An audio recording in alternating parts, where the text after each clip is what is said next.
මෛත්‍රීපාල සිරිසේන මැතිතුමා දෙන්න ගිය ලියමන සාක්ෂිදාගෙන ආපහු நாட்டின் எதிர்க்கட்சித் தலைவர் ரா சம்பந்தன் ஒருபோது முன்னாள் எதிர்க்கட்சித் தலைவர் அப்பா பிள்ளை அமிர்தலிங்கமாக முடியாது என ஒன்றிணைந்த எதிர்க்கட்சியின் நாடாளுமன்ற உறுப்பினர் கஹலியர் அம்புக்கல்ல தெரிவித்தார். பத்திரமுல்லையில் உள்ள மஹிந்த ராஜபக்ஷ தலைமை காரியாலயத்தில் இன்று இடம்பெற்ற ஊடகவியலாளர் சந்திப்பின் போதே அவர் இவ்வாறு கூறினார். தொடர்ந்தும் கருத்து தெரிவிக்கையில் எதிர்க்கட்சித் தலைவர் என்பவர் முழு நாட்டையும் பிரதிநிதித்துவப்படுத்துபவராக இருக்க வேண்டும். ஆனால் ரா சம்பந்தன் பக்கசார்பாக நடந்து கொள்வதாக கஹலியர் குற்றம் சுமத்தினார். தேர்தலின் போது மக்கள் பிரதிநிதித்துவத்தை பெறாத இவர்கள் நல்லாட்சி அரசின் கீழ் எதிர்க்கட்சி என்ற அந்தஸ்தை பெற்றுள்ளதாக குறிப்பிட்டார். தெற்கு சமூகத்தையும் சிங்கள மக்களையும் எதிர்க்கட்சித் தலைவர் கணக்கில் கொள்வதில்லை எனவும் சாடினார். தொடர்ந்தும் கருத்து தெரிவித்த நாடாளுமன்ற உறுப்பினர் கடந்த ஜனாதிபதி தேர்தலின் போது மஹிந்தவுக்கு எதிராக செயற்பட்டவர்கள் மீண்டும் மஹிந்த அரசியலுக்கு வருவார் என எதிர்பார்த்திருக்க மாட்டார்கள். ஆனால் மஹிந்தவின் அரசியல் பிரவேசம் எமது நாட்டிற்கு பெரும் மாற்றத்தை ஏற்படுத்தியுள்ளதாக குறிப்பிட்டார். நாட்டில் தற்போது பொருளாதார நிலை மந்தகதியில் காணப்படுவதாகவும் இதனாலேயே உள்ளூராட்சி மன்ற தேர்தலை நடத்தாமல் இருப்பதாகவும் கஹலியர் அம்புக்கல்ல அறிவித்தார். மேலும் கடந்த காலத்தில் இலங்கை சீனாவின் ஆதிக்கத்தில் இருந்தது என குற்றம் சுமத்திய அரசாங்கம்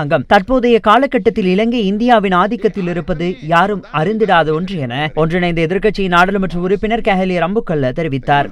අධ්‍යාපනය සම්බන්ධව අපි වෙනම කතා කරමු.